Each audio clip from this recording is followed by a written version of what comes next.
فلا أقسم بمواقع النجوم وإنه لقسم لو تعلمون عظيم إنه لقرآن كريم في كتاب مكنون لا يمسه إلا المطهرون تنزيل من رب العالمين.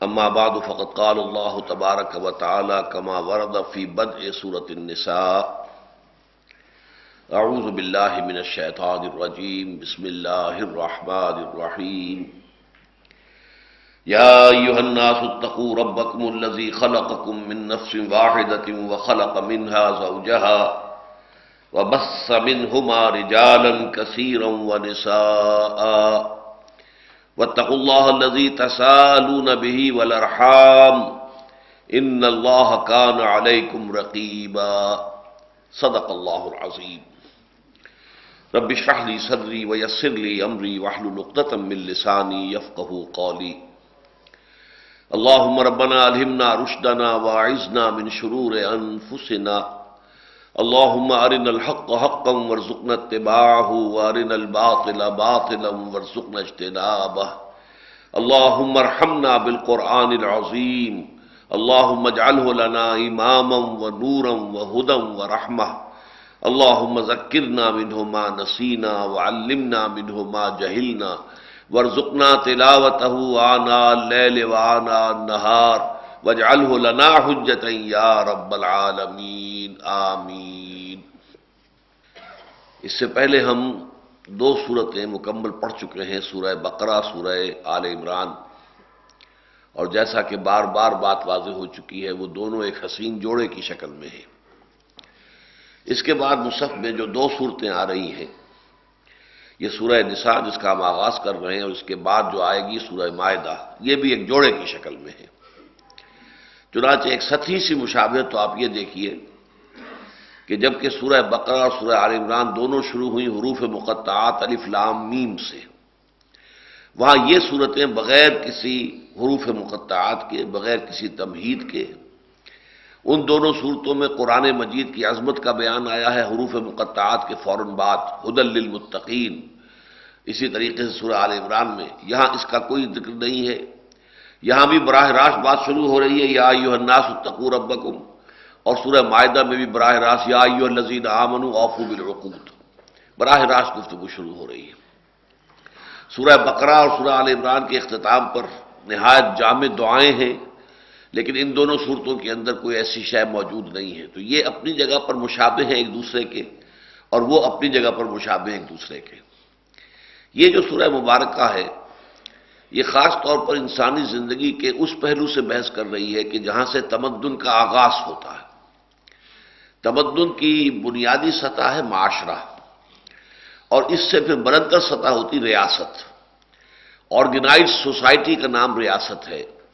تو جو پہلی منزل ہے تمدن کی یعنی معاشرہ، وہ بنیادی مضمون ہے اس سورہ مبارکہ کا، اور جو آخری منزل ہے یعنی ریاست، وہ بنیادی مضمون ہے سورہ مائدہ کا۔ اس سورہ مبارکہ میں خاص طور پر آپ دیکھیں گے کہ خطاب کا رخ جو ہے وہ تین طبقات کی طرف ہے، جبکہ ہم نے پہلے دیکھا تھا سورہ آل عمران اور سورہ نساء، سورہ بقرہ میں کہ صرف دو مخاطبین تھے، یا مسلمان موجودہ امت مسلمہ، یا سابقہ امت مسلمہ یعنی اہل کتاب یہود اور نصارہ، یہاں آپ کو 3 ملیں گے۔ اہل ایمان سے بھی خطاب ہے، 55 آیات تقریباً وہ ہیں کہ جن میں خطاب مسلمانوں سے ہے، اور اس میں ظاہر بات ہے کہ احکام دیے گئے معاشرتی احکام، معاشرت سے متعلق بنیادی ہدایات اور احکام پر مشتمل 55 آیات ہیں۔ دوسرے اس میں خطاب ہے بہت مختصر، اور وہ ہے اہل کتاب سے، وہ 37 آیات آپ کو ملیں گی اس میں۔ اور لیکن سب سے زیادہ کثیر جو یہاں پر خطاب ہوا ہے، سب سے زیادہ نمایاں اور مفصل، وہ منافقین سے ہے۔ اگرچہ اس میں فرق یہ رہتا ہے، سامنے رکھنا چاہیے اس کو ہمیشہ ملحوظ، کہ جب منافقین سے خطاب ہوتا ہے تو یا ایھا الذین نافقوا کے الفاظ کبھی آپ کو قرآن میں نہیں ملیں گے، اے منافقوں کہہ کے خطاب نہیں کیا جاتا۔ یا ایھا الذین آمنوا، اس لیے کہ وہ بھی ایمان کے مدعی تھے، قانوناً مسلمان تھے، قانونی مومن تھے، لیکن دیکھنا پڑتا ہے کہ یہاں پر جو اصل رخ ہے وہ مومنین صادقین کی طرف ہے یا منافقین کی طرف ہے۔ تو سب سے بڑا حصہ اس کا جو ہے 84 آیات پر مشتمل، یوں سمجھیے کہ تقریباً نصف سورت جو ہے وہ نفاق کے موضوع سے بحث کرتی ہے، اس میں خطاب کا رخ جو ہے منافقین کی طرف ہے۔ آج ہم اس کی صرف پہلی آیت پڑھ رہے ہیں، اور یہ پہلی آیت جو ہے قرآن مجید کی بہت اہم، بنیادی اور جامع ترین آیات میں سے ہے۔ یا ایھا الناس خطاب ہو رہا ہے، یا ایھا الناس اے لوگو۔ اگلی صورت یا ایھا الذین آمنوا سے شروع ہوگی۔ جہاں تک انسانی معاشرے کا تعلق ہے، ظاہر بات ہے کہ اس میں صرف اہل ایمان نہیں ہوتے، اہل کفر بھی ہے، مشرکین بھی ہے، وہ سب کے سب انسانی معاشرے میں شامل ہیں۔ معاشرتی سطح پر ان کے ساتھ بھی کچھ نہ کوئی تعلقات ہوں گے، کچھ نہ کچھ ان کے ساتھ ضوابط ہوں گے، لہذا یہاں گفتگو جو ہے براڈر بیس سے ہو رہی ہے، یا ایھا الناس۔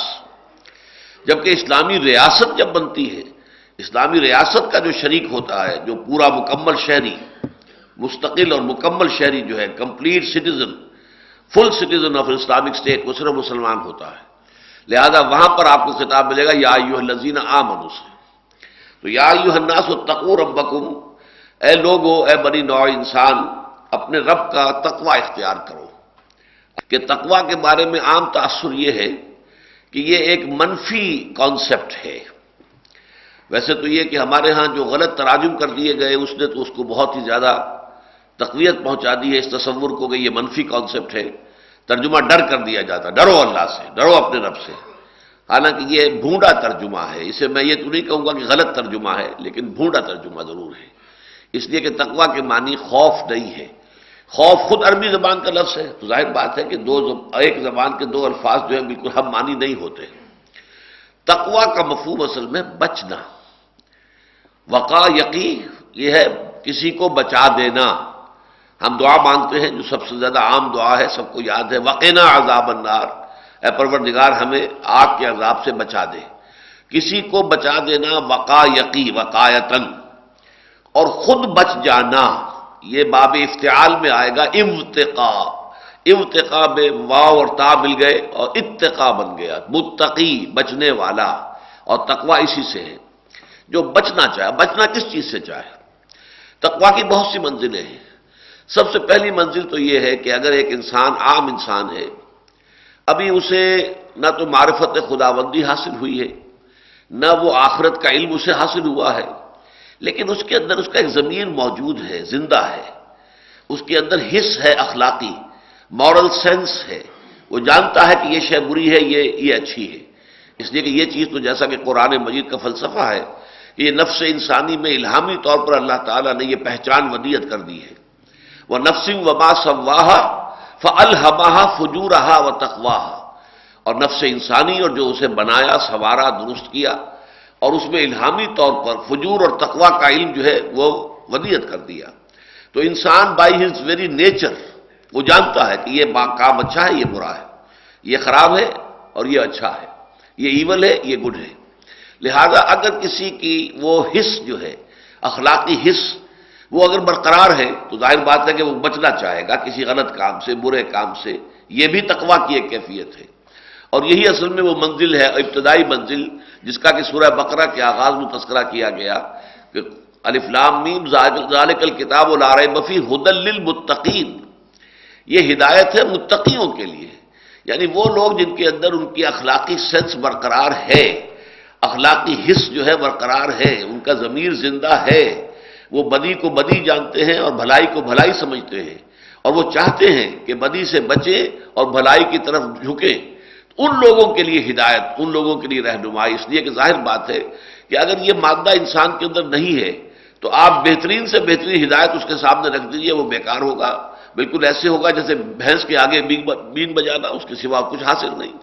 لہذا قرآن مجید اگرچہ فی نفس ہی اپنے مقام پر تو یہ ہدایت ہے تمام نوع انسانی کے لیے، ہدی للناس وبینات من الہدی والفرقان، لیکن یہ کہ اس سے استفادہ کر سکتے ہیں صرف وہ لوگ جن کے اندر وہ حصے تقوی موجود ہو، جن کے اندر طلب اندر سے موجود ہو کہ وہ برائی سے بچیں اور بھلائی کا اختیار کریں۔ لیکن اس سے آگے بڑھ کر یہ تقوی جب اللہ تعالیٰ کا علم بھی انسان کو حاصل ہو جائے، ایمان باللہ، ایمان بالآخرہ، تو اب اس تقوی کے اندر ایک اور رنگ پیدا ہوگا، اور وہ یہ کہ ہر اس کام سے انسان بچے جن سے اللہ ناراض ہوتا ہے، ہر اس کام سے بچے جس پر کہ آخرت میں سزا کی وعید ہے۔ تو یہ گویا کہ تقوی کا اب ایک اگلی منزل آ گئی۔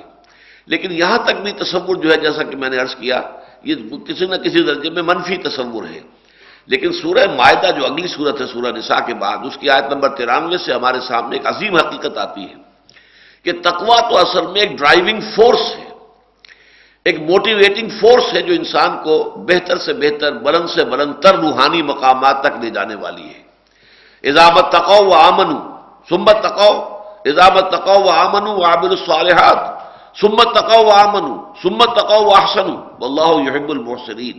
تو اس آیت کو میں بیان کر چکا ہوں تقریباً 1 گھنٹے کی اپنے بیان میں، اور اس کے ساتھ ہی یہ ہے کہ حدیث جبرائیل میں، جس میں کہ اخبرنی عن الاسلام، اخبرنی عن الایمان، اخبرنی عن الاحسان، یہ 3 سوالات حضرت جبرائیل نے کیے تھے حضور سے، حضور نے اس کے جواب دیے تھے، ان دونوں کے درمیان کوریلیشن میں واضح کر چکا ہوں۔ تو یا ایھا الناس اتقوا ربکم، اب یہاں پہ اصل بات کیا ہے کہ انسانی معاشرت کے اندر ظاہر بات ہے کہ سب سے زیادہ جس شے کی ضرورت ہے وہ تقوی ہے، اس لیے کہ سب سے پہلے افراد کو بچنا ہے برائی سے، اور پھر معاشرے کو بچانا ہے برائی سے۔ تو تقوی کی روح اگر معاشرے میں کار فرما ہوگی، اور تمام جو بھی افراد ہیں معاشرے کے، وہ سب کے سب اپنا فرض ادا کرنے کے لیے تیار ہوں گے، اس لیے کہ اگر نہیں کریں گے تو اللہ تعالیٰ کے ہاں باس پرس ہو جائے گی، دوسروں کے حقوق ادا کرنے کو تیار ہوں گے، اس لیے کہ اگر نہیں کریں گے تو اللہ تعالیٰ کے ہاں باس پرس ہو جائے گی۔ تو یہ احساس تقوی جو ہے، یہ فرد سے پھر پورے معاشرے کے اندر جو سرایت کرتا ہے، تو ایک ایسا معاشرہ وجود میں آتا ہے اجتماعی طور پر کہ جس میں عدل ہے، احسان ہے، سکون ہے، اطمینان ہے، ہر ایک جو فرض ادا، جس کے ذمے جو فرض ہے وہ ادا کر رہا ہے، اور جس کا بھی جو بھی حق ہے وہ اسے مل رہا ہے۔ تو اس کے لیے لازم ہے کہ تقوی در حقیقت وہ جڑ اور بنیاد بن جائے کسی معاشرے کے اندر۔ یا ایھا الناس اتقوا ربکم الذی خلقکم من نفس واحدہ، اپنے اس رب کا تقوی اختیار کرو۔ رب کے معنی اگرچہ پروردگار زیادہ کیے جاتے ہیں ربوبیت کے حوالے سے، لیکن رب کا مفہوم ایک مالک کا بھی ہے۔ رب الدار، گھر کا مالک، رب المال، جو مال کا مالک ہے، دولت کا مالک ہے۔ جیسے کہیں اگر کوئی مزاربت ہو رہی ہے تو مزاربت میں سرمایہ ایک کا ہوتا ہے، محنت دوسرے کی ہوتی ہے، تو ایک رب المال کہلائے گا وہ شخص کے جو سرمایہ کا مالک ہے، دوسرا جو ہے وہ عامل کہلائے گا، وہ عمل کرنے والا ہے، وہ محنتی ہے، وہ کوشش کر رہا ہے، وہ جد و جہد کر رہا ہے، وہ کام کر رہا ہے۔ تو رب اصل میں مالک کو بھی کہتے ہیں۔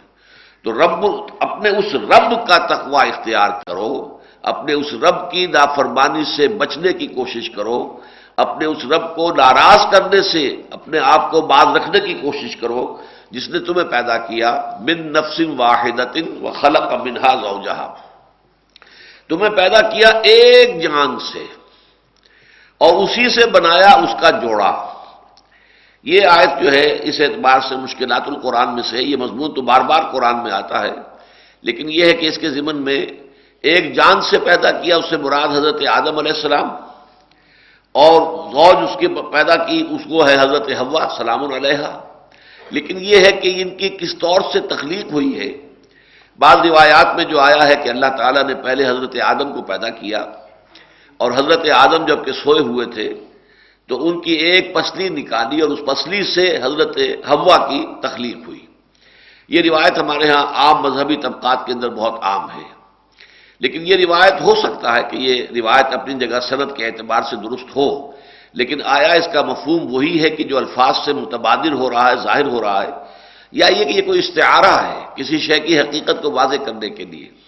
اس لیے کہ ایک حدیث میں آتا ہے کہ عورت کی مثال پسلی کی سی ہے، جیسے پسلی کے اندر ٹیڑھ ہے اور ٹیڑھ اس کی فطرت ہے، اس کو سیدھا کرنے کی کوشش کرو گے تو ٹوٹ جائے گی۔ اسی طرح عورت کی فطرت میں بھی کچھ ہے، ٹیڑھ ہے، وہ ناز والے نیاز کیا جانے، وہ ناز کا انداز اس کا ایک ہوتا ہے، یہ اس کی اپنی فطرت کے اندر ہے، تو اس کو اسی اعتبار سے ڈیل کرو اور اس کے جذبات اور اس کے احساسات کا لحاظ رکھو اور پاس کرو، ورنہ اگر اسے زبردستی سیدھا کرنے کی کوشش کرو گے تو ٹوٹ جائے گی۔ تو ہو سکتا ہے کہ اسی مفہوم کے اندر اس حدیث کے اندر وہ لفظات آ گئے ہوں، اس لیے کہ قرآن مجید کے دوسرے مقامات سے جبکہ ہمیں یہ اصول معلوم ہے کہ القرآن یفسر بعضہ بعضا، قرآن مجید کا ایک حصہ دوسرے حصے کی وضاحت کرتا ہے۔ تو اب ہمیں سورہ نحل میں آیت ملتی ہے واللہ جعل لکم من انفسکم ازواجا، اے لوگو، اب یہاں جمع کا صیغہ ہے، اے لوگو اللہ نے تمہارے لیے تمہاری ہی نفوس میں سے بیویاں بنا دی۔ اب اس کے کیا معنی ہوئے؟ کیا ہم میں سے ہر ایک کی پسلی سے اس کی بیوی کی تخلیق ہوئی ہے؟ اب یہ تو محال مطلق ہے، یہ ظاہر بات ہے کہ یہ ناممکن والی بات ہے، یہ مشاہدے کے خلاف ہے، حقیقت کے خلاف ہے، لہذا یہاں پہ ترجمہ کچھ اور کرنا پڑے گا۔ اور یہ مضمون جیسا کہ میں نے آپ سے کہا کہ اہم مضامین قرآن مجید میں کم از کم 2 جگہ ضرور آتے ہیں، لہذا یہ مضمون سورہ شورى میں پھر دوبارہ آیا ہے۔ جعل لکم من انفسکم ازواجا ومن الانعام ازواجا یذرؤکم فیہ، اللہ نے تمہارے لیے تمہارے نفس سے تمہارے جوڑے پیدا کر دیے اور حیوانات میں بھی جوڑے پیدا کر دیے، اور اسی کے ذریعے سے وہ تمہاری نسل کو پھیلاتا ہے، آگے بڑھاتا ہے، تمہاری افزائش نسل کرتا ہے۔ تو یہ مضمون قرآن میں 2 دفعہ آیا، تو جب جمع کے سیغے میں آیا تو اس کا مطلب یہ ہے کہ وہ پسلی والا معاملہ یہاں پر کسی طور سے منطبق نہیں ہو سکتا۔ اس کا مطلب کیا ہے؟ ایک ہی جان ہے کہ جس سے یہ دونوں سیکسز وجود میں آئے ہیں۔ اب اس میں ظاہر بات ہے کہ جدید جو سائنس ہے اور اس نے جو بھی ترقی کی ہے اور ارتقاء کا جو ایک نظریہ ہے، اس کے حوالے سے جو حقائق سامنے آئی ہیں کہ جو سب سے پہلے حیوانات پیدا کیے گئے ہیں ان کے اندر سیکس نہیں تھا۔ امیبا ایک سیل کا جانور ہے، ایک سیل کا حیوان ہے، اس میں نہ کوئی میل ہے نہ فیمیل ہے۔ ریپروڈکشن کیسے ہوتی ہے کہ اس ایک سیل کے 2 سیل ہو گئے تو ریپروڈکشن ہو گئی، پیرنٹ ختم ہو گیا تو 2 بچے اس کے پیدا ہو گئے، اب 2 سے وہ 4 ہو جائیں گے، پیرنٹ ختم ہوتے جائیں گے اور وہ اولاد بڑھتی چلی جائے گی۔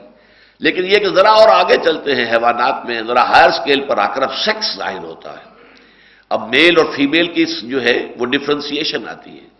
اس اعتبار سے گویا کہ پہلے وہ نفس یا نفس کہا گیا ہے، جان ایک ہی تھی، ایک ہی جان سے پھر اس کا جوڑا بنایا گیا، اسی میں سے نکلا ہے۔ اور یہاں پر اس آیت کا ترجمہ کرتے ہوئے بہترین لفظ یہ ہوگا کہ خلقکم من نفس واحدۃ وخلق منہا زوجہا، تمہیں بنایا ایک ہی جان سے اور ایک ہی نوع سے بنایا اور اسی نوع سے اس کا جوڑا بنایا۔ اب آپ کو معلوم ہے بکری ہے، بکرا ہے، یہ دونوں نوع تو ایک ہیں، جنس مختلف ہے، یہ فیمیل ہے وہ میل ہے، بیل ہے گائے ہے، نوع ایک ہے، سپیشیز ایک ہے، اس کے اندر سیکسز کا فرق ہو گیا ہے۔ مرد اور عورت یہ نوع ایک ہے، ظاہر بات ہے اس کے اندر یوں سمجھیے کہ پورے جسمانی نظام کے اندر بھی 90% تو وہی معاملہ ہے، جو مرد کا ہے وہ عورت کا ہے، زیادہ سے زیادہ 10% کے اندر آپ فرق محسوس کریں گے۔ تو انسان ہونے کے ناطے عورت اور مرد ایک ہی ہے۔ اس میں ادھر بھی اشارہ ہو گیا کہ عورت کوئی گھٹیا مخلوق نہیں ہے، عورت جو ہے نہ تو وہ کوئی دیگر مخلوق ہے، اس ایک ہی جان سے مرد اور عورت دونوں وجود میں آئے ہیں، ایک ہی جو کہ بغیر کسی سیکشول پریزنٹیشن کے جو اینیملز ہوتے تھے اسی سے وجود میں آئے ہیں کہ جن کے اندر سیکس ظاہر ہوا ہے، تو ایک ہی جان سے دونوں کا آغاز ہے۔ اس اعتبار سے شرف انسانیت کا جہاں تک تعلق ہے اس میں دونوں برابر کے شریک ہیں۔ یہ تصور جو رہا ہے دنیا میں عام طور پر کہ عورت گھٹیا ہے، اور خاص طور پر یہ ایول کا لفظ جو ہے انگریزی زبان میں ایول ایو سے بنا ہے، ایو حضرت حوا کو کہتے ہیں، گویا کہ حضرت حوا ہی در حقیقت ساری خرابی کی جڑ تھی۔ چنانچہ بائبل میں بھی یہ آتا ہے جو قرآن مجید میں اس کی نفی کی گئی ہے کہ حضرت حوا کو ورگلایا تھا شیطان نے، اور پھر حوا نے ورگلایا تھا حضرت آدم کو علیہ السلام۔ قرآن مجید میں یہ نہیں ہے فَأَزَلَّهُمَا الشَّيْطَانُ عَنْهَا، ان دونوں کو شیطان نے پھسلا دیا اور ان کے پاؤں ڈگمگا دیے، اللہ کے حکم کی خلاف ورزی کروا دی. وہ تسلیہ کا صیغہ ہے. فَأَضَلَّهُمَا الشَّيْطَانُ عَنْهَا فَأَخْرَجَهُمَا مِمَّا كَانَا فِيهِ. اور ان دونوں نے ہی پھر معافی مانگی تھی، ربنا ظلمنا انفسنا وَإِن لَّمْ تَغْفِرْ لَنَا وَتَرْحَمْنَا لَنَكُونَنَّ مِنَ الْخَاسِرِينَ.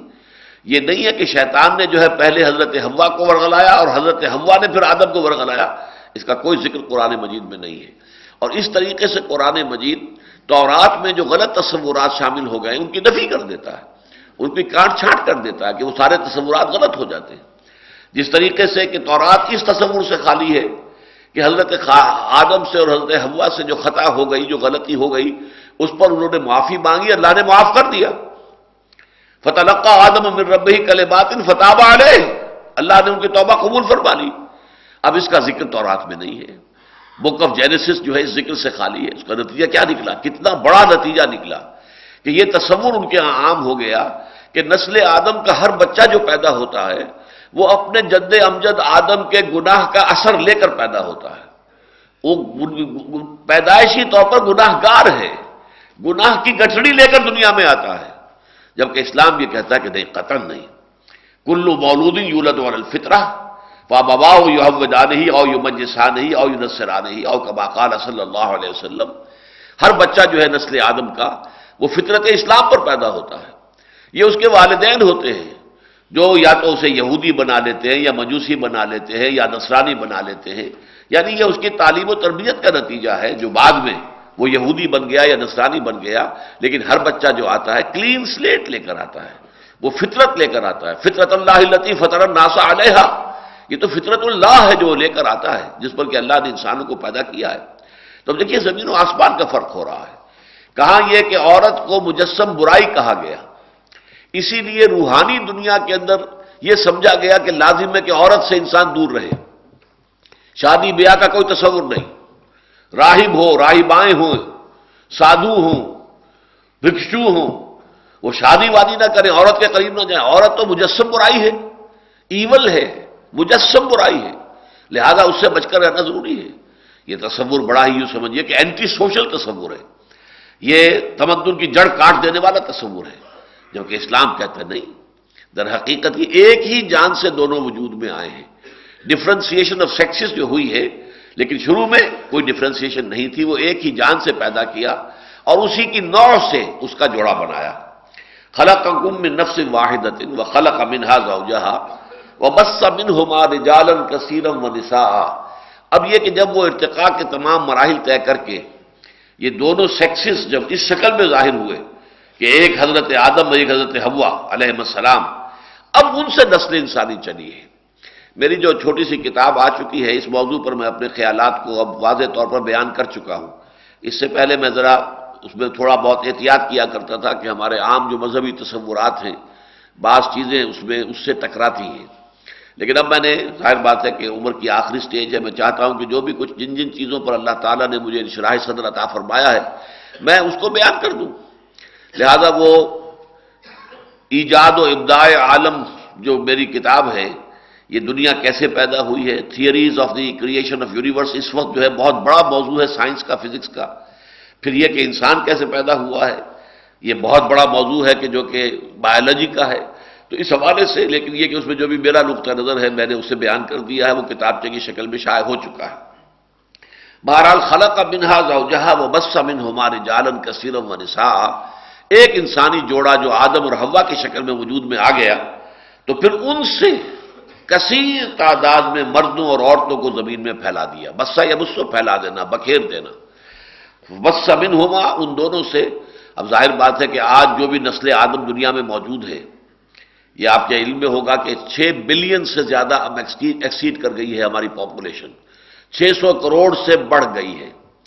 جب بوسنیا کی جنگ جاری تھی تو ایک بچہ جو ہوا تھا، پیدا ہوا تھا بوسنیا ہی میں، اس پر کہا گیا تھا کہ یہ 600 بلین کا کے بعد اب پہلا نمبر 1 جو ہے، 7ویں بلین کا پہلا فرد یہ ہے، فرد نوع بشر کے جو پیدا ہوا ہے بوسنیا میں. بہرحال اب ہماری تعداد جو ہے وہ 6 بلین سے زیادہ ہے. لیکن یہ سب کون ہے؟ آدم اور حوا کی نسل، ایک ہی نسل انسانی ہے. اس کے جو نتائج نکلتے ہیں در حقیقت تمدنی اعتبار سے میں بعد میں واضح کروں گا. واتقوا اللہ. اب دیکھیے تقوی کی اہمیت کا عالم، ایک ہی آیت میں 2 مرتبہ حکم، یا ایھا الناس اتقوا ربکم الذی خلقکم من نفس واحدۃ وخلق منها زوجها، اور دوبارہ واتقوا اللہ الذی تساءلون به والارحام، اور اللہ کا تقوی اختیار کرو جس کا تم ایک دوسرے کو واسطہ دیتے ہو۔ یہ فطرت انسانی کی ایک ایسی حقیقت کی طرف جو ہے اشارہ کیا گیا ہے جو سب کے علم میں ہے۔ آپ کو معلوم ہے کہ مانگنے والا سائل جو ہے بھکاری اللہ کے نام پر مانگتا ہے، اللہ کا واسطہ دیتا ہے، اللہ کا حوالہ دیتا ہے۔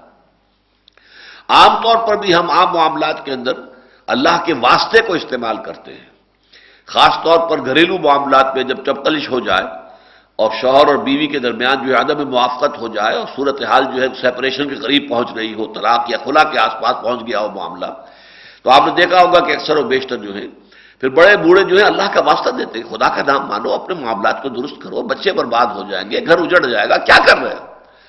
تو اللہ کا واسطہ جو ہے یہ در حقیقت دنیا میں فطرت انسانی کے گویا کے مسلمات میں سے ہے۔ جیسے یہ مسلمہ قرآن مجید میں بار بار کہا گیا ہے کہ جب تم سمندر میں ہوتے ہو اور ہماری کشتی چل رہی ہے، جہاز رواں ہے، ٹھیک ہے، لیکن اس کے بعد پھر جھکڑ آ گیا، طوفانی ہوا آ گئی اور وہ طوفان کے اندر موجیں اٹھنے لگی، اس وقت پھر تم پکارتے ہو صرف اللہ کو، اے اللہ اگر تو نے ہمیں بچا لیا۔ اس وقت تمہارے معبود جو ہے، جھوٹے معبود، من گھڑت جو معبود تمہارے ہیں، ان میں سے کسی کو تم نہیں پکارتے، کوئی لات کو، عزا کو، منات کو نہیں پکارتے، اے اللہ اگر بچا لے گا ہمیں تو ہم پھر پوری زندگی سیدھے راستے پر چلیں گے۔ تم عہد کرتے ہو اللہ سے، لیکن پھر جب اللہ تمہیں بچا کر لے آتا ہے خشکی پر، پھر تم بھول جاتے ہو کہ تم نے اللہ سے کیا وعدہ کیا تھا۔ یہ بات قرآن مجید میں بار بار آئی ہے۔ تو جس طرح فطرت کے مسلمات میں سے یہ ہے، بدیہیات میں سے یہ ہے کہ جب انسان انتہائی تکلیف میں ہوتا ہے تو اللہ ہی کو پکارتا ہے۔ اسی طریقے سے جب بھی کہیں بے بس ہو کر کسی کو واسطہ دینے کی بات جو ہے اگر آئے گی تو وہاں ظاہر بات ہے کہ اللہ ہی کا واسطہ ہوگا۔ تساءلون بہ، جس کے حوالے سے تم ایک دوسرے سے اپیل کرتے ہو، ایک دوسرے سے سوال کرتے ہو، ایک دوسرے سے مانگتے ہو۔ والارحام، اور رحمی رشتوں کا لحاظ رکھو۔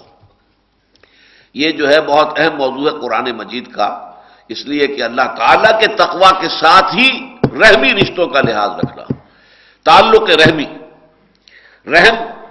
اب یہ دیکھیے، اس کے لیے میں حدیث قدسی بھی آپ کو سنانے والا ہوں کہ لفظ رحمت سے رحم ہے۔ رحم کیا ہے؟ بچے دانی۔ ماں کے جسم میں وہ عضو ہے جس میں کہ بچہ پروان چڑھتا ہے، بچہ جو ہے جنین جو ہے اس کے اندر پرورش پاتا ہے، وہ بچے دانی جو ہے وہ رحم ہے۔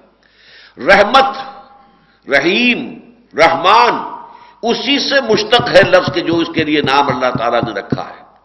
اس کے اندر اتنی شدید رحمت ہے، ظاہر بات ہے ماں کی ممتا اور ماں کی رحمت اور ماں کی محبت سے بڑھ کر تو دنیا میں کسی اور رحمت کا اور کسی اور محبت کا، کسی اور جو ہے کسی طرح کے قلبی تعلق کا کوئی تصور ممکن ہی نہیں ہے، جس قدر اس میں جوش و خروش ہوتا ہے۔ تو یہ رحم جو ہے اس کے حوالے سے، اس رحم مادر پر بھائی اور بہنیں آپس میں جڑ جاتے ہیں۔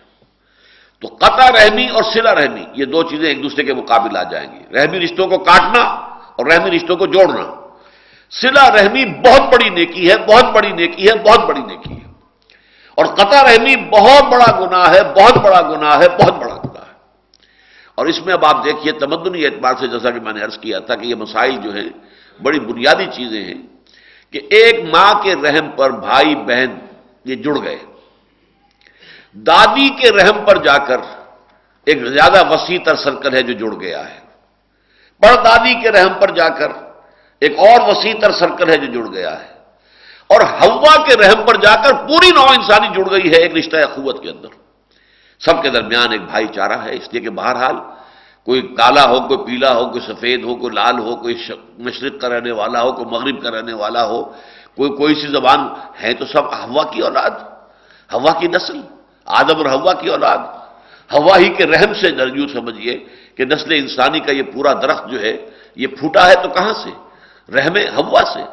اس حوالے سے رحمی رشتوں کا لحاظ رکھنا جو ہے یہ در حقیقت معاشرت کے اندر ایک جو ہے خوبصورتی، ایک صلح جوئی کی کیفیت، ایک محبت کی چاشنی، اور نہ صرف عدل بلکہ احسان، ان اللہ یامرکم بالعدل والاحسان، احسان آگے بڑھ کر بھلائی کرنا، نیکی کرنا، صلہ رحمی کرنا، رحمی رشتے کو جوڑنے کی کوشش کرنا۔ تو فرمایا واتقوا اللہ الذی تسالون بہ والارحام، اور رحمی رشتوں کا لحاظ رکھو، ان اللہ کان علیکم رقیبا، یقیناً اللہ تعالیٰ تم پر نگران ہے اور نگہبان ہے، تمہارا ہر عمل اس کی نگاہ میں ہے۔ اب اس سے پہلے کہ میں آگے بڑھوں میں آپ کو یہ حدیث قدسی سنا دیتا ہوں۔ یہ متفق علیہ روایت ہے، بخاری اور مسلم دونوں کی۔ حضرت ابو ہریرہ رضی اللہ تعالی عنہ اس کے راوی ہیں۔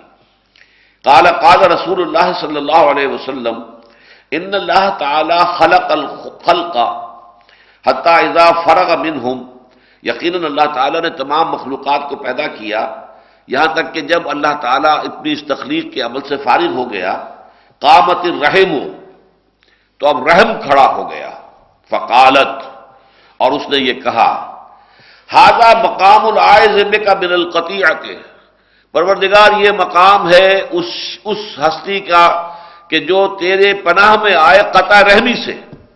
اب رحم جو ہے وہ در حقیقت فریاد کر رہا ہے کہ اللہ میں یہاں جو کھڑی ہوں اس وقت یا کھڑا ہوں، میں اس لیے کھڑا ہوں کہ جو مجھے کاٹے اس سے تو مجھے اپنی پناہ میں لے لے، قطع رحمی سے مجھے بچا۔ قال نعم، اور اللہ نے فرمایا کیوں نہیں، ٹھیک ہے تم صحیح کہہ رہی ہو۔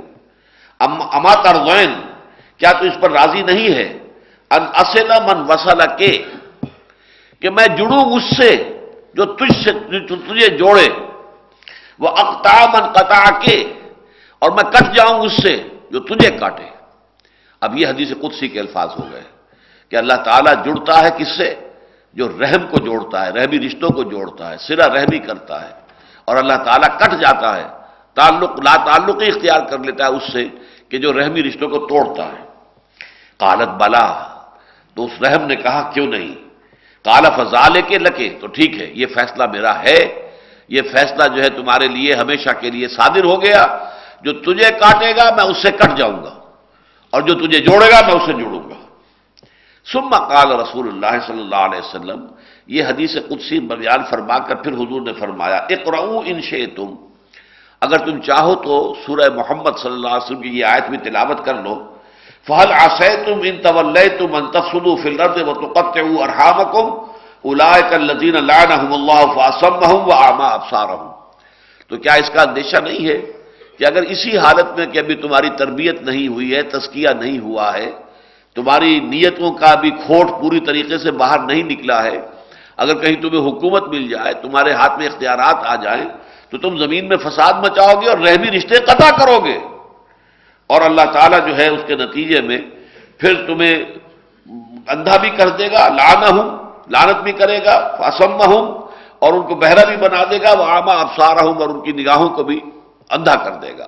تو یہ ہے قطع رحمی، اور اس کے ضمن میں جو یہ متفق علیہ روایت ہے، بخاری کے الفاظ اور بھی ہیں، قال اللہ تعالی من وصل کے وصلتہ ومن قطع کے قطعتہ، اے رحم مادر جو تجھے جوڑے گا میں اس سے جڑوں گا، اور جو تجھے کاٹے گا میں اسے کٹوں گا۔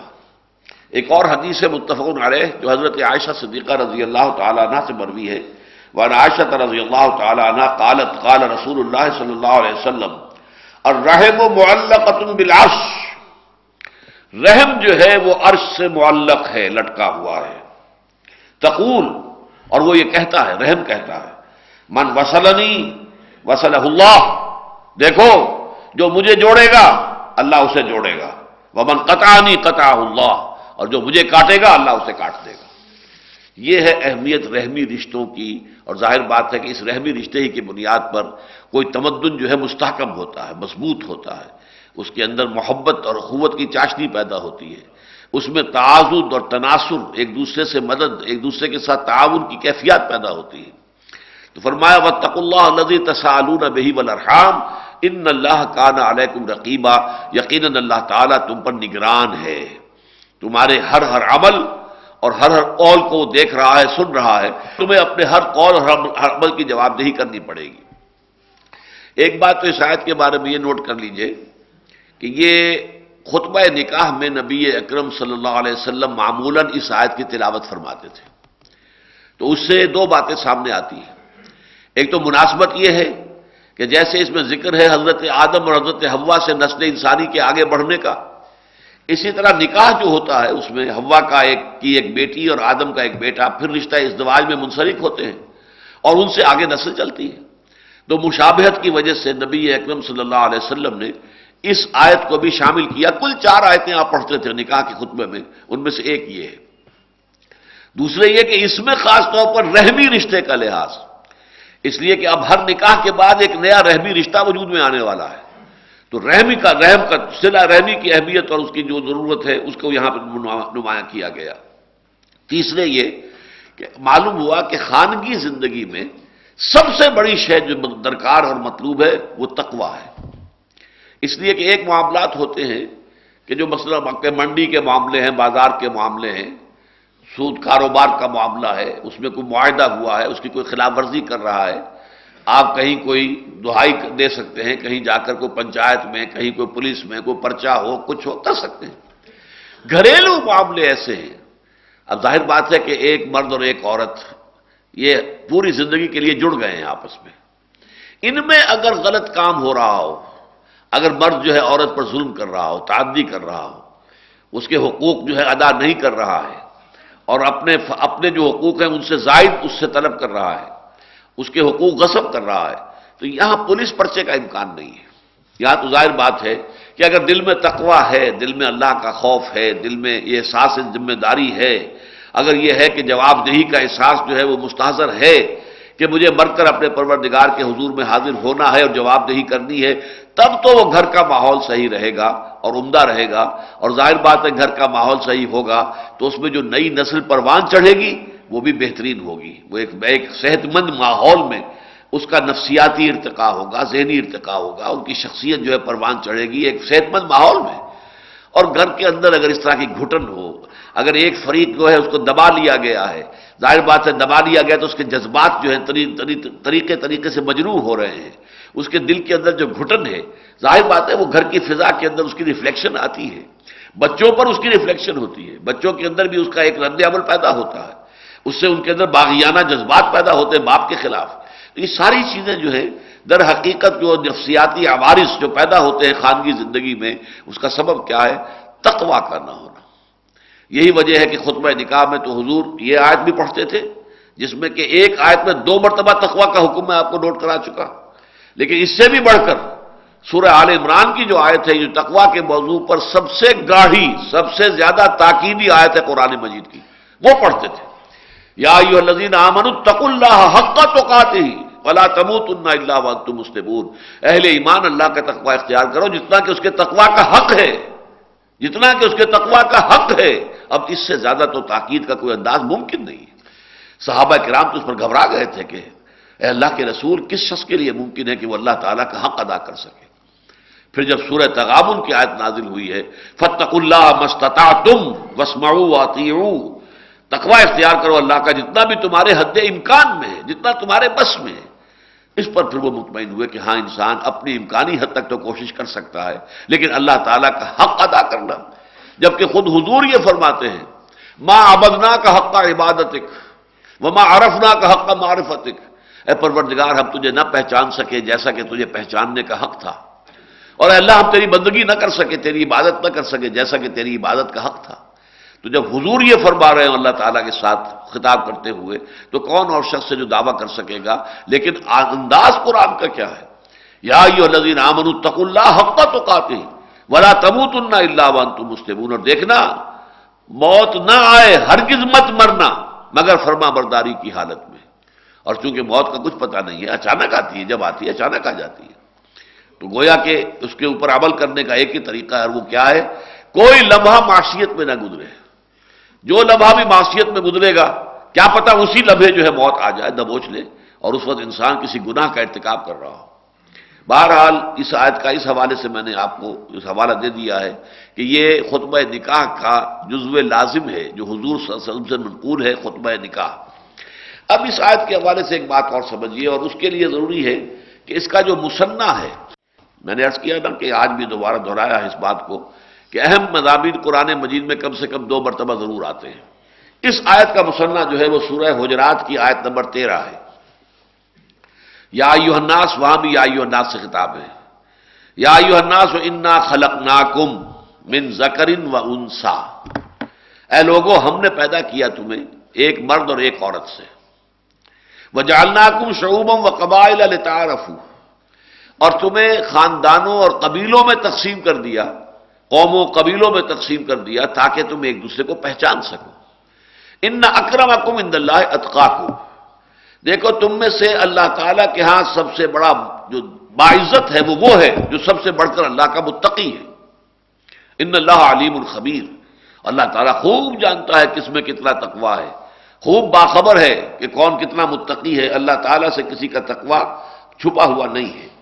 ان دونوں آیتوں کے حوالے سے اصل میں قرآن مجید دو حقیقتوں کو نمایاں کرتا ہے. کل نوع انسانی، اس کے درمیان دو چیزیں مشترک ہیں.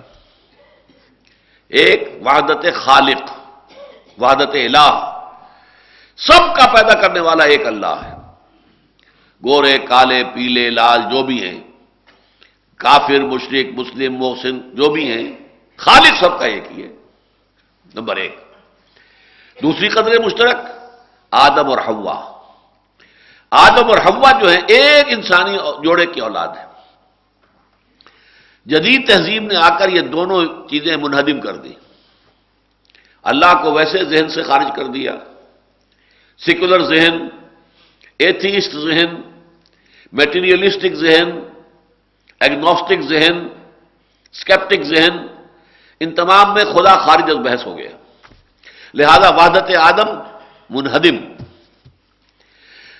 اور ارتقاء کا جو فلسفہ بیان ہو رہا ہے اس کے نتیجے میں یہ بات ثابت نہیں ہوتی اس ارتقاء کے فلسفے کی روح سے کہ کوئی ایک انسانی جوڑے کی اولاد ہے یہ تمام انسان.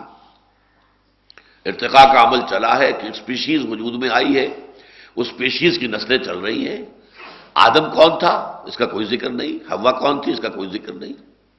وہ تو یہ ہے کہ ہم اگر جوڑتے ہیں، اگر ارتقاء کے بعض حقائق کو لے کر اس کو پھر قرآن اور سنت کے ساتھ جوڑیں گے تو پھر وہ بات ہوگی جو میں نے لکھی ہے اپنے کتابچے کے اندر، وہ اگر آپ پڑھیں گے ایجاد و ابداع عالم تو اس سے بات واضح ہو جائے گی. لیکن ظاہر بات ہے جن کے سامنے وہ بات نہیں ہے تو وہ تو گویا کہ نوع تقریباً جو مختلف قومیں ہیں یہ گویا کہ ان کے اوریجنز مختلف ہیں. کوئی ایک کامن جو ہے اینسیسٹری کہ ہمارا اینسیسٹر کوئی کامن ہے، ایک جوڑا ہے انسانی جوڑا آدم اور حوا کا، وہ تصور ذہن سے خارج ہو گیا. نتیجہ کیا نکلا؟ آج انسان کو انسان سے جوڑنے والی کوئی شے موجود نہیں. اب آپ دنیا کا تصور کیجئے، دنیا سائنس کی ترقی کے نتیجے میں، ٹیکنالوجی کی ترقی کے نتیجے میں ایک گلوبل ولیج بن چکی ہے. انسانوں کے مابین فاصلے جو ہوا کرتے تھے تقریباً ختم ہو چکے ہیں. یہ ایک گاؤں ہے، گلوبل ولیج ہے. اس کا لازمی تقاضا کیا ہے؟ کوئی عالمی ریاست قائم ہو، ورنہ تو یہ ہے کہ یہ آپس میں ٹکرائیں گے، لڑیں گے، بھیڑیں گے. پھر ان کے پاس اب کیسے کیسے ہتھیار ہیں. وہ ایٹمک اور ہائیڈروجن بم تو ایک طرف رہے، اس کے علاوہ بایولوجیکل اور کیمیکل جو بھی ہے ہتھیار، کس قدر خوفناک، کس قدر خطرناک، کتنے بڑے پیمانے پر اس سے تباہیاں نوع انسانی پر آ سکتی ہیں. وہ اب بہت سے لوگ مسلح ہیں اس سے. تو نوع انسانی گویا کہ اگر کوئی ایک ریاست وجود میں نہیں آتی، ایک حکومت قائم نہیں ہوتی، ایک سینٹرل معاشرہ جو ہے وجود میں نہیں آتا تو نوع انسانی کا مستقبل بہت مخدوش ہے، بہت ہی اس کے اندر خطرے ہیں، بہت خطرات ہیں. یہ تقاضا تھا جس کے تحت لیگ آف نیشنز وجود میں آئی تھی کہ تمام دنیا کی قوموں کی ایک لیگ بنائی جائے. لیکن لیگ آف نیشن ناکام ہوئی، اس لیے کہ انسانوں کو جوڑنے کے لیے کوئی قدر مشترک تو ہے نہیں. ایک حبشی اور ایک سفید فام، کیا قدر مشترک ہے ان کے درمیان؟ رنگ جو ہے چہرے کا جدا ہے، ان کے فیچرز جدا ہیں، ان کی زبانیں جدا ہیں، کیا چیزیں مشترک ہیں ان کے درمیان؟ اور ظاہر بات ہے کہ کسی فیئر پلے کے لیے، جسٹس کے لیے، انصاف کے لیے، محبت کے لیے، اخوت کے لیے کوئی قدر مشترک درکار ہے. وہ قدر مشترک موجود نہیں ہے دنیا کے پاس. لہذا لیگ آف نیشنز، وہ کبھی علامہ اقبال نے ابھی ان کے زمانے میں، ابھی شاید وہ مری نہیں تھی، تو وہ اشعار کہے تھے، تاریخی بیچاری کئی روز سے دم توڑ رہی ہے، ڈر ہے خبر بد نہ میرے منہ سے نکل جائے. تقدیر تو مبرم نظر آتی ہے وہ لیکن پیران کلیسا کی دعا ہے کہ یہ ٹل جائے. لیگ آف نیشنز جو ہے مرنے والی ہے. اچھا لیکن وہ ختم ہو گئی. تقاضا موجود تھا کہ کوئی شے تو ہو جو انسانوں کو جوڑے، قریب لائے، ایک مرکز میں بٹھائے جہاں پہ فیصلے ہوں. تو اس کے نتیجے میں یونائٹڈ نیشنز آرگنائزیشن UN وجود میں آئی. اب UN کو وجود میں آئے وہ بھی 50 سال سے زائد ہو گئے، لیکن عدل و انصاف نام کی شے اس کے ہاتھ سے نہیں آ سکی. تیمور میں 1.5 سال کے اندر اندر ریفرینڈم ہو کر اور وہ آزادی ہو گئی اس کی. کشمیر میں 54 برس بیت گئے، کچھ نہیں ہوا. انصاف نام کی کوئی شے نہیں ہے. جہاں ان کا اپنا کوئی مفاد ہو، جہاں ان کی اپنی مصلحتیں ہوں، فوراً ایکشن ہو جائے گا، فوراً جو ہے پیس کیپنگ فورس پہنچ جائے گی، فوراً آبزرورز پہنچ جائیں گے. اور یہاں فلسطینی چیختے رہے کہ آبزرورز بھیجو، پیس کیپنگ فورس بھیجو، نہیں بھیجی گئی. اس لیے کہ یہاں تو ان کو مطلوب ہے یہ کہ جتنا بھی دبایا جا سکے فلسطینیوں کو دبا دیا جائے، اور جتنے بھی بڑے سے بڑے پیمانے پر یہودیوں کو جو بھی منفعت اور مصلحتیں حاصل ہو جائیں وہ کر سکتے ہو کر لیں. تو معلوم یہ ہوا کہ یہ بھی ادارہ ناکام ہو چکا ہے اور نوع انسانی ایک کرائسس سے دوچار ہے. اب یہ ہے کہ ایک پولیس فورس کی حیثیت سے امریکہ جو ہے وہ اپنے آپ کو ایک بہت بڑی طاقت بنا کر، پوری دنیا کا جو ہے پولیس مین بنا کر اگر وہ چاہتا ہے کہ کوئی نظم قائم ہو، تو اس کو بھی ظاہر بات ہے کہ فطرت انسانی تو قبول نہیں کرے گی. چائنا سامنے آئے گا، اڑے گا. ابھی نارتھ کوریا کھڑا ہوا ہے، وہ اڑے گا. ابھی یورپ کے اندر بھی کچھ سرکشی کے آثار آ رہے ہیں. جرمنی سر اٹھا رہا ہے. روس نے بھی پھر کہیں نہ کہیں اپنا جو ہے کوئی بدلہ چکانے کی کوشش کرنی ہے. دنیا میں ایک ہی طاقت تو نہیں ہے. یہ یونیپولر فورس، یونیپولر ورلڈ اس وقت بن گئی ہے کہ امریکہ جو ہے سول سپریم پاور بن گیا دنیا کی اس وقت بظاہر، لیکن یہ کہ یہ زیادہ دیر رہنے والی شے تو نہیں ہے. تو کیا اس کے بعد کیا مستقبل ہے نوع انسانی کا؟ میں نے آج سے کوئی میرا خیال ہے کہ 32-33 برس قبل ایک تقریر کی تھی جھنگ میں، قرآن اور امن عالم. طلبہ کا ایک اجتماع تھا، اس میں میں نے وہ تقریر کی تھی. وہ اب کتابچے کی شکل میں آج تک بھی شائع ہو رہی ہے. تو میں نے اس میں امن عالم کے حوالے سے عرض کیا تھا کہ دیکھیے امن عالم کی جس کی خواہش تو ہر ایک کو ہے، دنیا میں امن ہو، سکون ہو، عدل ہو، انصاف ہو، چین ہو، لیکن یہ کہ وہ کیسے آئے گا؟ اس کا نسخہ صرف اور صرف اسلام کے پاس ہے. اس لیے کہ نمبر 1 امن عالم کے لیے ضروری ہے کہ انسانوں کو داخلی امن حاصل ہو، internal peace. One should be at peace with himself. اپنے وجود میں، اپنے قلب میں، اپنے ذہن میں، اپنے روح میں اطمینان نہیں ہے تو امن کیسے ہوگا؟ ڈسٹربڈ سائیکالوجی کے لوگ ہوتے ہیں کہ جو پورے امن عالم کو تہوبالا کر کے رکھ دیتے ہیں. ہٹلر جیسا آدمی کیا تھا؟ ایک سائیکالوجی کا کیس تھا نا، میگالومینیا اس کے اندر پیدا ہوا ہے، اور اس نے کیا کر دیا؟ کروڑوں انسان قتل ہو گئے. چنگیز خان ہو، کوئی اور ہو، وہ کیا کرتے تھے؟ در حقیقت ان کے اپنے اندر کا ایک طوفان تھا. وہ اندر کی ڈسسیٹسفیکشن تھی کہ جو بظاہر دوسرے طریقوں سے سیٹسفائی حاصل کرنے کے لیے انہوں نے یہ سارے جو ہے پاپڑ بیلے. تو اسلام میں عجیب بات یہ ہے کہ اس کی پہلی بنیادی اصطلاح کیا ہے؟ امن. ایمان. ایمان کے معنی اپنے آپ کو امن دینا. ایمان. الا بذکر اللہ تطمئن القلوب. اللہ کی یاد سے اللہ کے انسانوں کے دلوں کو امن حاصل ہوتا ہے، اطمینان حاصل ہوتا ہے. سورہ نام میں فرمایا ای الفریقین احق بالامن ان کنتم تعلمون الذین آمنوا ولم یلبسوا ایمانهم بظلم اولئک لهم الامن. امن کا حقدار کون ہوگا؟ ایک خدا کا ماننے والا یا وہ کہ جو بہت سے خداؤں کو مانتا ہے؟ پھر جواب دیا کہ نہیں، امن کا مستحق صرف وہی ہے جو ایمان لائے اللہ پر اور اپنے ایمان میں کسی شرک کی آمیزش نہ کرے. اولئک لهم الامن. انہیں امن حاصل ہوگا. اب آپ کو معلوم ہے یہ ہمارا سورہ تغابن کے مضامین کا اور اس کے درس کا حصہ ہوتا ہے. راضی برضائے رب، توکل علی اللہ. کوئی شے اگر ہاتھ سے نکل گئی تو رنج اور افسوس نہ ہو، لیکن لا تاسوا علی ما فاتکم ولا تفرحوا بما آتاکم. اے اللہ یہ چیز مجھے حاصل نہیں ہو سکی، ٹھیک ہے، اگر تیری مرضی یہی ہے یقیناً اسی میں کوئی میرے لیے خیر ہوگی.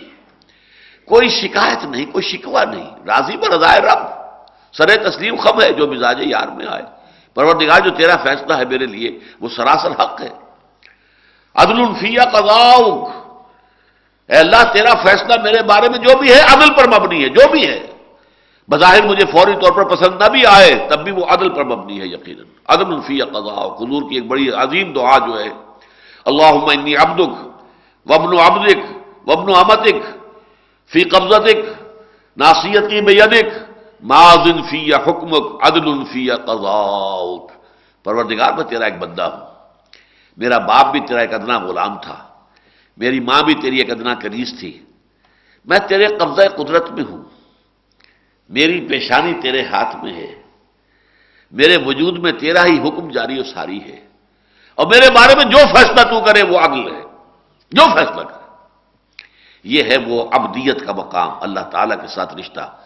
جب یہ رشتہ اللہ سے جڑ جاتا ہے تو اب وہ انٹرنل کانفلکٹس نہیں رہتے، وہ جو اندر کی کیفیات ہوتی ہیں، آدمی پیچ و تاب کھا رہا ہے، یہ کیوں ہو گیا، یہ کیسے ہو گیا، یہ نہیں ہونا چاہیے، اس نے کر دیا، اس نے کر دیا، اس نے مجھے نقصان پہنچایا، اس نے مجھے تکلیف پہنچائی، نہیں۔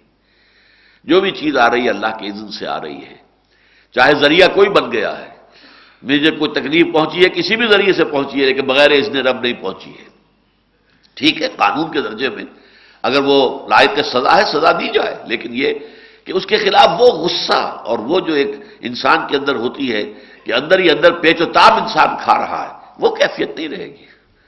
جو اقبال کا شعر میں نے 12 آپ کو سنایا ہے، برو کشید ز پیچا کہ ہست و بود مرا چے اقدہا کے مقام رضا کشود میرا۔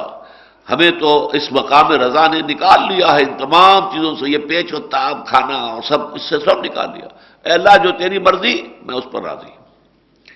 اچھا، اب اس کے نتیجے میں یہ انٹرنل پیس جو ہے انسان کا، انٹرنل ٹرانکولیٹی، انٹرنل پیس، یہ معاشرے میں سرایت کرتا ہے تو اس کا نام ہے اسلام۔ دیکھیے الفاظ، اسلام پھر پیس سے ہے، امن سے ہے۔ اندازہ کیجئے کہ امن کے ساتھ تعلق جو ہے ہمارے دین کا کس قدر گہرا ہے۔ سب سے اہم بنیادی اصطلاحیں دونوں ہیں، یہ ایمان وہ بھی امن سے ہے۔ نیا چاند دیکھیے تو دعا مانگیے، اللہم احلہ علینا بالامن والایمان والسلامت والاسلام۔ اے اللہ اس نئے مہینے کو جو اس چاند کے ساتھ طلوع ہو رہا ہے، اے اللہ ہم پر امن اور ایمان کے ساتھ اور سلامتی اور اسلام کے ساتھ طلوع فرما۔ سلامتی کا تعلق اسلام کے ساتھ ہے اور امن کا تعلق ایمان کے ساتھ ہے۔ ایمان ہے تو امن ہے، اندر سکون ہے، اطمینان ہے، اندر کوئی پیچ و تاب نہیں ہے، اور اسلام ہے تو اسلام تو کہتے ہی سے المسلم من سلم المسلمون من لسانہ و یدہ۔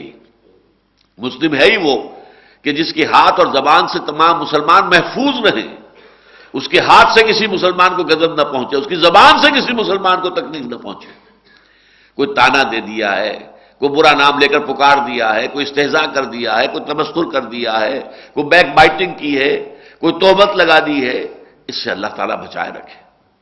المسلم من سلم المسلمون من لسانہ و یدہ۔ تو در حقیقت اسلام کا جو ظہور ہے وہ کیا ہے؟ معاشرے کے اندر ایک سکون اور اطمینان۔ اب اس کے بعد پھر یہ ہے کہ اگر ایک معاشرہ قائم ہو جاتا ہے جس میں کہ یہ ایمان اور اسلام وجود میں آ گئے، اس معاشرے کا بقیہ پوری نوع انسانی کے ساتھ بھی ایک تعلق ہے، چاہے وہ ایمان نہیں لائے، انہوں نے اللہ کو نہیں مانا، انہوں نے رسول کو نہیں مانا، کتاب کو نہیں مانا، پھر بھی وہ آدم و حوا کی نسل سے تو ہیں، اس اعتبار سے تمہارے بھائی ہیں، اور وہ اللہ کی مخلوق تو ہیں۔ اور آپ کو معلوم ہے اللہ کی مخلوق کا کیا تعلق ہے اللہ کی ذات کے ساتھ؟ الخلق عیال اللہ، کل مخلوق اللہ کے کنبے کے مانند ہے، اللہ کے خاندان کے مانند ہے، کنبے کے مانند ہے، لہذا ان کے ساتھ بھی خیر خواہی کا تعلق، بھلائی کا تعلق۔ ہاں ان میں سے جو لوگ حربی ہو جائیں، ہمارے خلاف جنگ کر، ان کے خلاف جنگ ہوگی، ان سے دوستی بھی نہیں ہوگی، ان سے کس طرح کے تعلقات نہیں ہوں گے، لیکن جو لوگ ایسے نہ ہوں ان کے ساتھ ان تبروہم وتقسطوا الیہم، سورہ ممتحنہ میں فرمایا گیا کہ اللہ تعالیٰ تمہیں روکتا نہیں ہے کہ کفار میں سے جو لوگ تمہارے خلاف محاذ آرائی نہیں کرتے، تم سے جنگ نہیں کرتے، تمہیں تمہارے گھروں سے نکالنے کے لیے گٹھ جوڑ نہیں کرتے، ان کے بارے میں اللہ نہیں روکتا۔ ان تبروا الیہم وتقسطوا الیہم، ان تبروہم وتقسطوا الیہم، کہ ان کے ساتھ بھلائی کرو، نیکی کرو، اچھا سلوک اختیار کرو، حسن سلوک ان کے ساتھ اختیار کرو۔ تو اسلامی معاشرہ، اسلامی ریاست، باقی پوری عالم انسانیت کا جو معاشرہ ہے اس کے ساتھ دو مثبت بنیادوں پر پھر بھی اس کا تعلق ہے، جبکہ آج کا فلسفہ جو ہے اس کی روح سے دو انسانوں کے مابین کوئی تعلق نہیں، گورے اور کالے کے درمیان امریکہ میں کوئی تعلق نہیں۔ واقعہ یہ ہے کہ جہاں تک دستور کا تعلق ہے اور جہاں تک قانون کا تعلق ہے، جس قدر کوشش امریکی معاشرے میں ہوئی ہے کہ ڈسکریمنیشن نہ ہو، گورے اور کالے میں کوئی امتیاز نہ برتا جائے، میں نہیں سمجھتا کہ اس سے زیادہ قانون کا معاملہ ہو سکتا ہے۔ آخری حد تک انہوں نے قانون سازی کر دی، لیکن قانون سازی جو ہے وہ دلوں کو نہیں بدل سکتی، احساسات کو نہیں بدل سکتی۔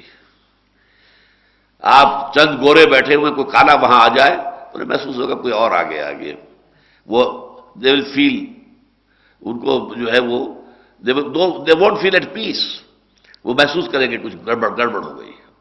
اور وہاں کا مشہور واقعہ امریکہ کا، ان کے ہاں کسی آبادی میں، جو اچھی آبادی ہے، سب گورے لوگ آباد ہیں وہاں پر، اور مکانوں کی قیمتیں جو ہیں بڑی اونچی ہیں، کوئی کالا آ کر ایک مکان خرید لے، پھر وہاں پراپرٹی کی قیمت گرنی شروع ہو جاتی ہے، پھر ایک ایک کر کے وہاں سے گورے جو ہے مکان بیچ کے نکلتے ہیں کہ کالے کے ساتھ ہم نہیں رہ سکتے، قانون روک نہیں سکتے۔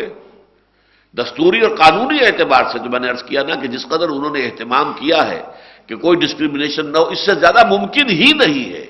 میں آئی ایم ایڈمٹنگ اٹ کہ میکسیمم جو ہو سکتا ہے انہوں نے کیا ہے کہ کہیں کوئی ڈسکریمنیشن نہ ہو۔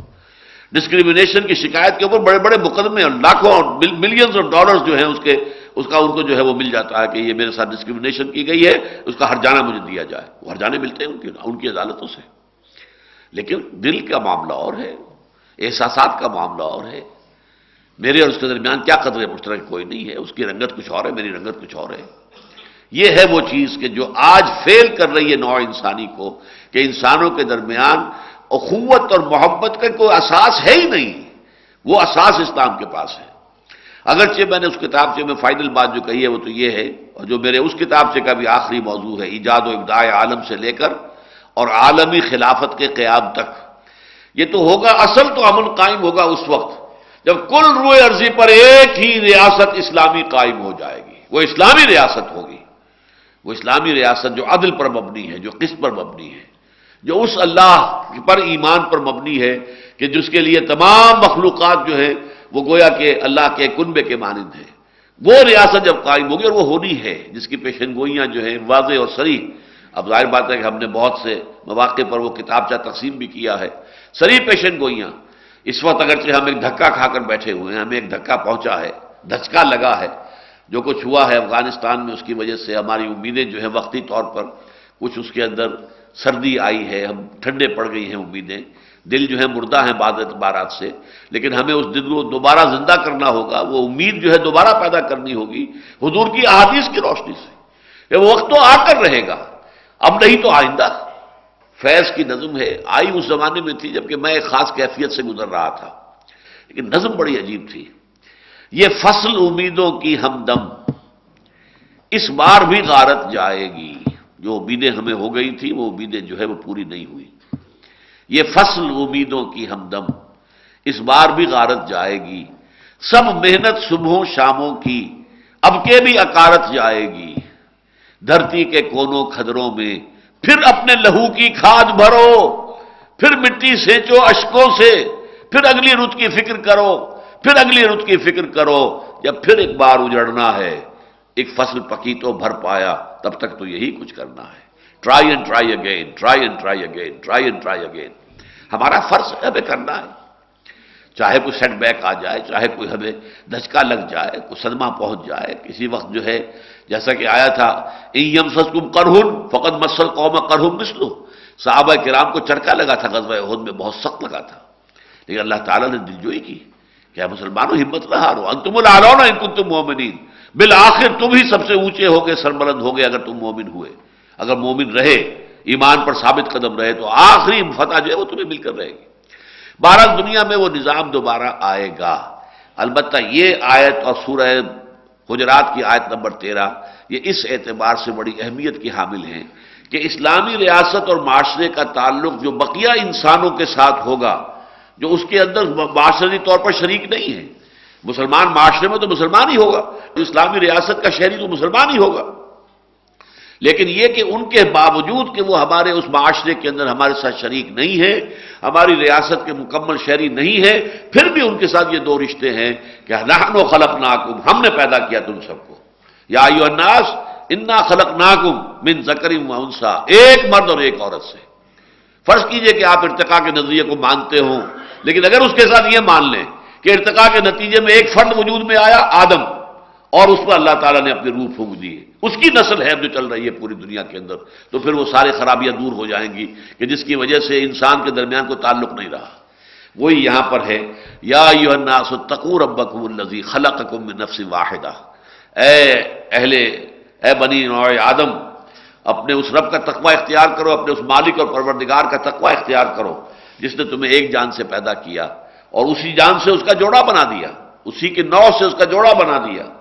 وَبَثَّ مِنْهُمَا رِجَالًا كَثِيرًا وَنِسَاءً، اور کثیر تعداد میں مردوں اور عورتوں کو اسی ایک جوڑے سے پھیلا دیا۔